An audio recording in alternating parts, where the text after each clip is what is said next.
Hello friends, എല്ലാവർക്കും നമസ്കാരം. പുതിയ വീഡിയോയിലേക്ക് എല്ലാവർക്കും സ്വാഗതം. അപ്പോൾ ഡിസംബർ ആദ്യ വാരത്തിൽ ഇറങ്ങിയതാണ് കളങ്കാവല്.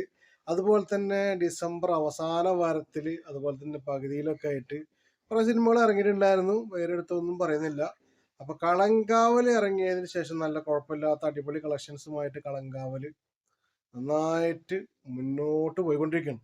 അങ്ങനെ ഒരു സമയത്താണ് നമ്മൾ ഡിസംബർ 25 നമ്മളെ സർവമായ എന്ന് പറഞ്ഞ നിവിൻ പോളിയുടെ സിനിമ റിലീസാവുന്നത്. കാരണം മറ്റുള്ള സിനിമകളൊക്കെ ഫ്ലോപ്പായി പോയി. കാരണം ഒരു തിയേറ്ററിൽ വേണ്ട ഒരു പ്രതികരണം അല്ലെങ്കിൽ മികച്ച കളക്ഷനൊന്നും നേടാൻ പറ്റിയില്ല. അപ്പോൾ ഇപ്പോഴത്തെ ചർച്ച എന്ന് പറഞ്ഞു കഴിഞ്ഞാൽ സർവമായ എന്ന് പറഞ്ഞ സിനിമ, നിവിൻ പോളിയുടെ സിനിമ, നമ്മളെ മമ്മൂക്കാടെ ഈ കളങ്കാവൽ അതിൻ്റെ റെക്കോർഡ് തെറ്റിക്കുമോ അല്ലെങ്കിൽ റെക്കോർഡ് കളക്ഷൻ മറികടക്കുമോ എന്നൊക്കെയുള്ള ചർച്ചകളാണ്. സംഭവം എന്ന് പറഞ്ഞു കഴിഞ്ഞാൽ വേറെ നല്ല സർവമായ എന്ന് പറഞ്ഞു കഴിഞ്ഞാൽ നല്ല പടം തന്നെയാണ്, അടിപൊളി പടം തന്നെയാണ്, കുഴപ്പമൊന്നുമില്ല, അടിപൊളി പടം. അതായത് കാശ് മുതലാവും എന്നുള്ളത് ശരി തന്നെയാണ്. കളങ്കാവൽ വേറെ രീതിയിലുള്ള പടമാണ്. അതിൽ എന്ന് പറഞ്ഞു കഴിഞ്ഞാൽ മമ്മൂക്കാടെ അഭിനയം തന്നെയാണ് അതിന്റെ മികച്ചതായിട്ട് നിൽക്കുന്നത്. അപ്പോൾ അതും ഇതും തമ്മിൽ കമ്പയർ ചെയ്ത് കഴിഞ്ഞാൽ എന്ത് സംഭവിക്കും? ആ പടത്തിന്റെ റേഞ്ച് വേറെ, ഈ പടത്തിന്റെ റേഞ്ച് വേറെ. അപ്പോൾ പടങ്ങൾ തമ്മിൽ താരതമ്യം ചെയ്യാന്ന് പറഞ്ഞാൽ ഇപ്പൊ മമ്മൂക്കാടെ കളങ്കാവൽ ആദിക്ക് ഡിസംബർ ഫസ്റ്റിൽ തന്നെ, ആദ്യ വാരത്തിൽ തന്നെ റിലീസ് ചെയ്തതാണ് ഇത് കളങ്കാവൽ എന്ന സിനിമ. അത്യാവശ്യം നല്ല കളക്ഷൻ നേടിക്കൊണ്ടിരിക്കണം. 1 കോടി അല്ല, ഒരു 6 കോടി തുടങ്ങിയത് 100 കോടി നേടാൻ വേണ്ടിയുള്ള തയ്യാറെടുപ്പിലാണ്. അപ്പോൾ ആ സിനിമ നേടാവുന്ന കളക്ഷൻസ് ഒക്കെ അത്യാവശ്യം നേടി നേടി മുന്നോട്ട് പോയിക്കൊണ്ടിരിക്കുകയാണ്. ഇപ്പൊ സർവമായ എന്ന് പറഞ്ഞ നിവിൻ പോളിയുടെ സിനിമ റിലീസായത് ഡിസംബർ 25 പടം അത്യാവശ്യം കളക്ഷൻസ് ഒക്കെ നേടി കൊടുക്കുന്നുണ്ട് അല്ലെങ്കിൽ നേടിയെടുക്കുന്നുണ്ട്.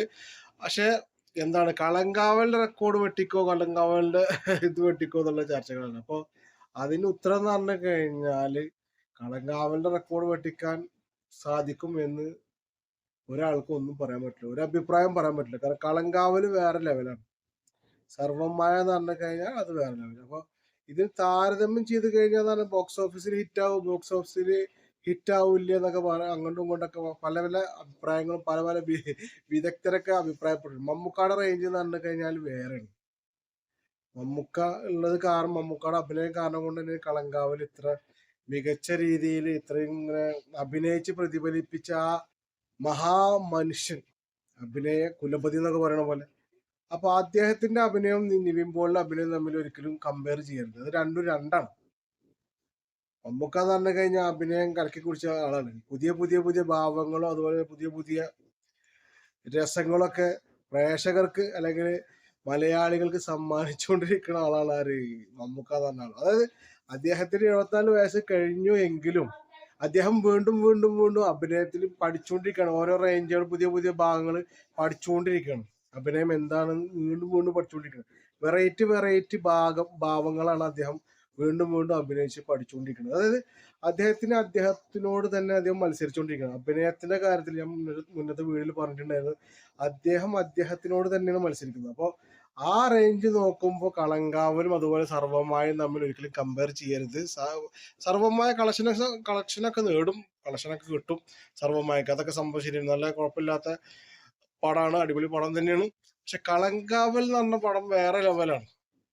ആ ലെവലും ഈ ലെവലും തമ്മിൽ എന്ത് ചെയ്യരുത്, കമ്പയർ ചെയ്യരുത്. സർവമായ വേറെ ലെവല്, ഇത് വേറെ ലെവലാണ്. അതായത് സർവമായ ഡിസംബർ 25 ഇറക്കാനുള്ള കാരണം തന്നെ ഇനി വലിയ വലിയ സിനിമകൾ വന്നു കഴിഞ്ഞാൽ ഇതിനൊരു ബുദ്ധിമുട്ടാവും, അല്ലെങ്കിൽ കളക്ഷൻസിൽ വല്ല കളക്ഷൻസ് കുറയോ എന്നൊക്കെയുള്ള തമ്മിൽ മത്സരങ്ങളാണല്ലോ ഓരോ സിനിമകൾ ഇറങ്ങുമ്പോഴും. ഇപ്പോ ഋഷഭ് ഇറങ്ങി, അതുപോലെ തന്നെ മറ്റേ ബബ്ബ ഇറങ്ങി. അപ്പോൾ ഓരോരോ സിനിമകൾ ഇറങ്ങുമ്പോഴും അതായത് മാർക്കറ്റും വാല്യൂ അങ്ങോട്ടും ഇങ്ങോട്ടും ഒക്കെ മൂല്യം തകരുമായാലും മൂല്യം പോകുമെന്നൊക്കെ ഉള്ള ചിന്തയിലാണ് അത് നിർമ്മാതാക്കളായാലും മറ്റുള്ളവരായാലും. പക്ഷെ സിനിമകൾ കമ്പയർ ചെയ്യുന്ന സമയത്ത് ഈ കളങ്കാവലിനെ തകർക്കാൻ സർവമായക്ക് കഴിയില്ല. അത് ഒരു വേറെ ലെവല്, ഇത് വേറെ ലെവല്. അപ്പോ കളങ്കാവൽ 100 കോടി അടിക്കാൻ വേണ്ടി പോവാണ്. അപ്പൊ 100 കോടി അടിച്ചു കഴിഞ്ഞാൽ കളങ്കാവലിന്റെ സ്പെഷ്യൽ വീഡിയോ ആയിട്ട് നമ്മൾ വീണ്ടും വരും. അപ്പൊ വീണ്ടും കാണുന്നവരെ എല്ലാവർക്കും നന്ദി, നമസ്കാരം.